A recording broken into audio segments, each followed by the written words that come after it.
बावजूद हमारी घटिया पुलिस जो है उन कानूनों का लाभ आपको नहीं देती है जिसे उसे देना चाहिए। जब वो इनकाउंटर करती है और कई बार फर्जी इनकाउंटर करती है तो जो आम आदमी के लिए right to self defence available है 100 आईपीसी के तहत उसका उपयोग करती है, वो पुलिस के लिए नहीं बनाया गया है, वो भारत के हर आम नागरिक को अवेलेबल है। वही दुष्ट पुलिस जब आप उन परिस्थितियों में उस राइट को इन्फोर्स करते हैं तो दुष्टतापूर्वक आपके ऊपर हत्या का प्रकरण कायम करके आपको जेल भेज देती है। हमारी पुलिस को लज्जा और शर्म नहीं आती है। हमारी पुलिस बहुत ही अनप्रोफेशनल है। हमें इतने वर्ष तक जो है इस विभाग का मुखिया रहने के नाते मैं जो बात कह रहा हूं वो बहुत ही जिम्मेवारी से कह रहा हूं, लेकिन इसे जैसे कि सोने को तपा सकते हैं ऐसे बहुत ही कम समय में इसे तपाया जा सकता है। उसके लिए कोई बहुत दिक्कत वाला काम नहीं है, केवल सोच चाहिए। सही मायने में देखा जाए तो हमारी पुलिस वही काम कर रही है जो गीता में भगवान कृष्ण ने अपने लिए कहा है कि जब भी धर्म की हानि होती है। एक खालिद रिया, ये आप बार बार जो है ना अपने फोटो को क्यों डाल रहे हैं? और एक घटिया फोटो जिसमें तुम्हारा घटिया चेहरा दिख रहा है, डिलीट योर फोटो।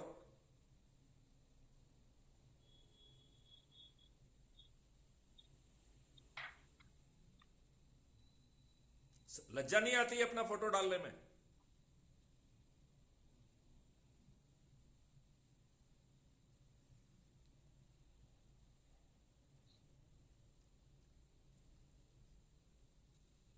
तो ये अब समय आ गया है कि हम एक अच्छी पावरफुल व्यवस्था जमीन पर उतारें। हमारे दुष्ट राजनेता मुद्दों को पैदा तो करते हैं लेकिन मुद्दों का समाधान करना उनकी नीयत का हिस्सा नहीं है, क्योंकि वो मुद्दों को अपने वोट बैंक के बतौर यूज करते हैं।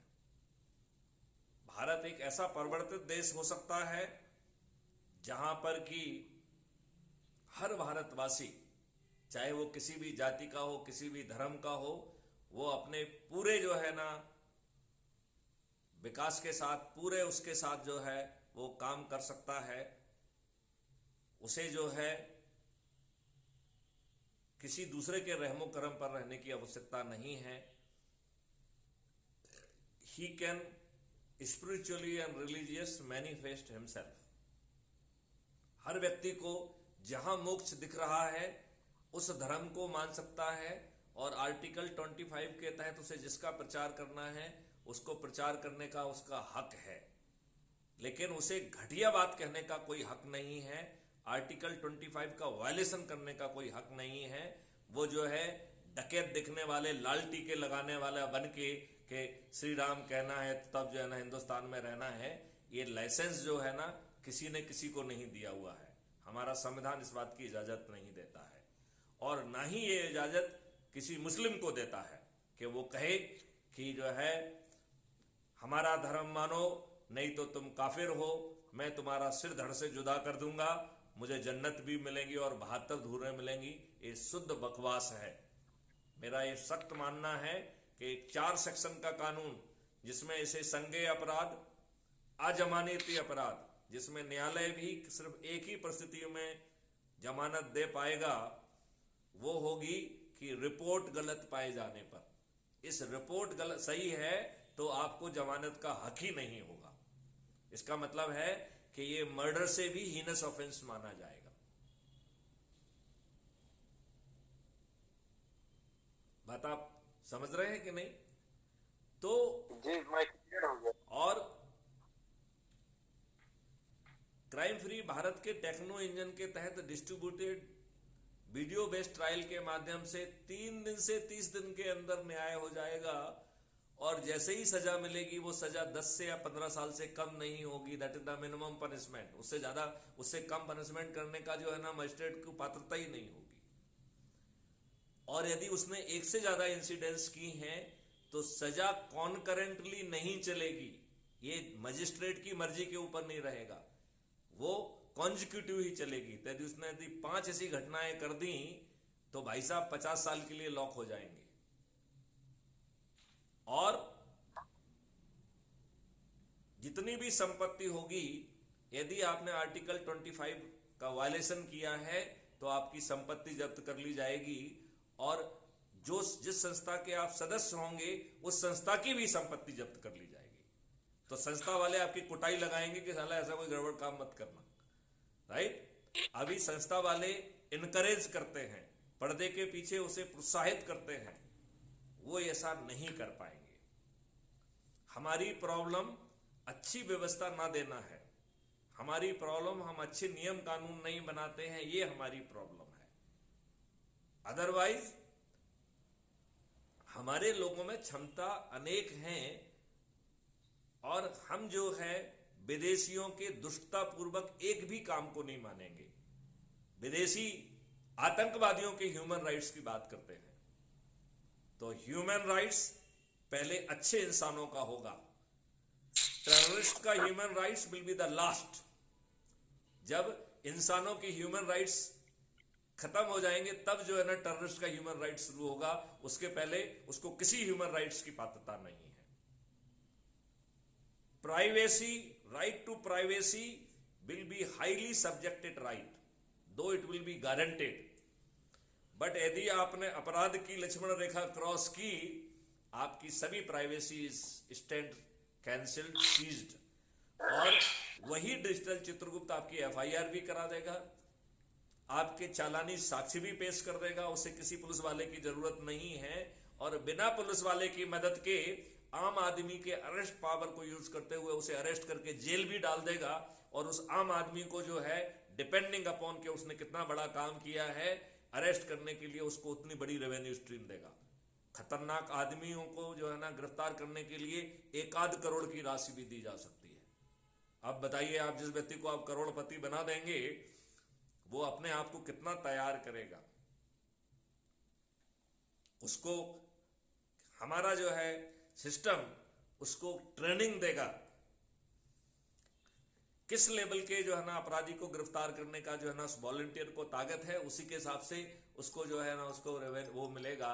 तो ये एक बहुत आसानी से ये सब चीजें हो पाएंगी। तो मैं आपसे ये कहना चाहता हूं कि आज की लचर व्यवस्था इसलिए है क्योंकि हमने अंग्रेजों के बनाए हुए घटिया कानून जो है ना इंप्लीमेंट किए हुए हैं, और अंग्रेजों की सोच का हिस्सा था कि भारतीयों को फंसा के रखा जाए। इसलिए सही निर्णय, फास्ट निर्णय देना उनकी सोच का हिस्सा नहीं था। उनकी सोच का हिस्सा था कि आपकी पेशियां कितने ज्यादा से ज्यादा हों, आपको तंग कितने से कितना रखा जा सके, और घटिया कानून बनाया है। आप एक व्यक्ति की हत्या करते हैं तो वही सजा है, 100 व्यक्तियों की हत्या करते हैं तो वही सजा है।